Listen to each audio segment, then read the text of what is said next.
Hello viewers, welcome back to our channel universal Loukya. ఈరోజు నేను మీతో నా ఫేవరెట్ రెసిపీ మీతో షేర్ చేస్తాను. అది మనము దేవుడికి ప్రసాదాలాగైనా వాడచ్చు, లేదంటే మనకు ఒక మంచి డెజర్ట్గా కూడా చేసుకొని తినొచ్చు. మెయిన్గా పిల్లలకి చాలా హెల్ప్ఫుల్ ఉంటుంది.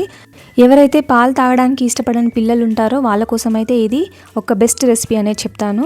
మనం ఇందులో పాలు వాడతాం కాబట్టి పాలల్లో ఉండే కాల్షియం అనేది పిల్లల బోన్స్ ఎదగడానికి, అలాగే వాళ్ళ పళ్ళు కూడా స్ట్రాంగ్గా ఉండడానికి హెల్ప్ చేస్తాయి. ఇంతవరకు ఛానల్ని ఎవరైనా సబ్స్క్రైబ్ చేసుకునే వాళ్ళు ఉంటే సో ప్లీజ్ సబ్స్క్రైబ్ చేసుకోండి. ఇక మనం ప్రాసెస్ ఏంటో చూద్దామా.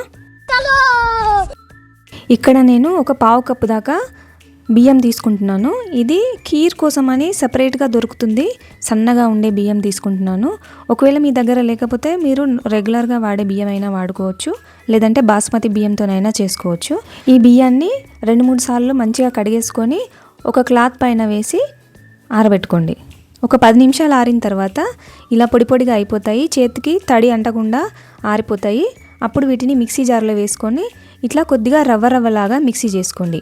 మిక్సీలో వేసుకున్నాక పల్స్లో వేసుకోండి. జస్ట్ ఒక 2-3 సార్లు ఆపి చేస్తే రవ్వలాగా అయిపోతుంది.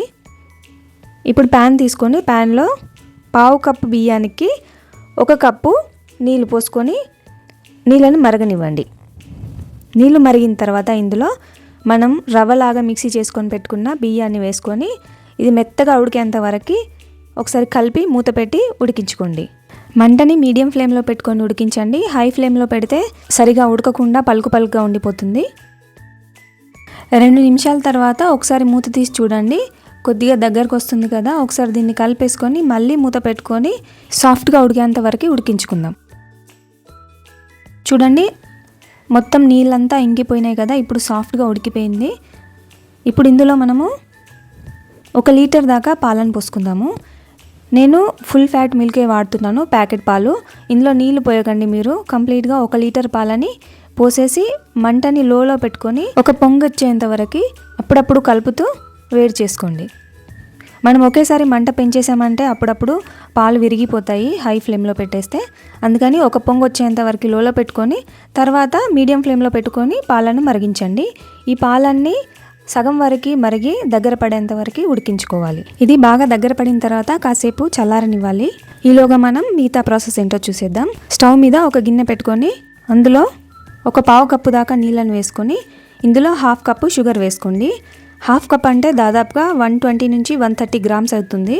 ఒకవేళ మీకు షుగర్కి బదులుగా బెల్లం వేసుకోవాలనుకుంటే కూడా వేసుకోవచ్చు. 120 గ్రామ్స్ వరకు బెల్లాన్ని వేసుకొని కరిగించుకోండి.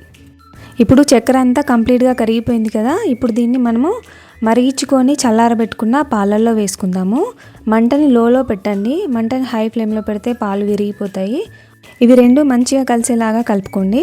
ఇందులో నేను డ్రై ఫ్రూట్స్ వేస్తున్నాను. ఇప్పుడు మీరు కావాలంటే డ్రై ఫ్రూట్స్ని నెయ్యిలో వేయించైనా వేసుకోవచ్చు, కానీ ఇలా పాలల్లో మరిగితేనే ఇంకా టేస్ట్ బాగుంటాయి. అందుకని నేను డైరెక్ట్గా పాలల్లోనే వేసుకొని మరిగించుకుంటున్నాను. ఇది ఇంకా థిక్నెస్ రావాలంటే ఈ డ్రై ఫ్రూట్స్ని మిక్సీలో వేసుకొని ఒకసారి పౌడర్ లాగా మిక్సీ చేసుకొని వేసుకోండి, అప్పుడు ఇంకా థిక్నెస్ వస్తుంది. ఇందులో కొద్దిగా ఇలాచీ పౌడర్ కూడా వేసేసుకొని ఇంకొక 2-3 నిమిషాల పాటు మరిగిద్దాము. ఈ ఖీర్ కొంచెం కలర్ఫుల్గా కనిపించాలంటే ఇందులో మీరు కుంకుమ పువ్వు వేసుకొని మరిగించుకోండి. నాకైతే న్యాచురల్గా పాలు మరిగిన తర్వాత వచ్చే కలర్ బాగుంటుంది అనిపించింది, సో నేనైతే వేయట్లేదు. మీకు కావాలనుకుంటే వేసుకోండి.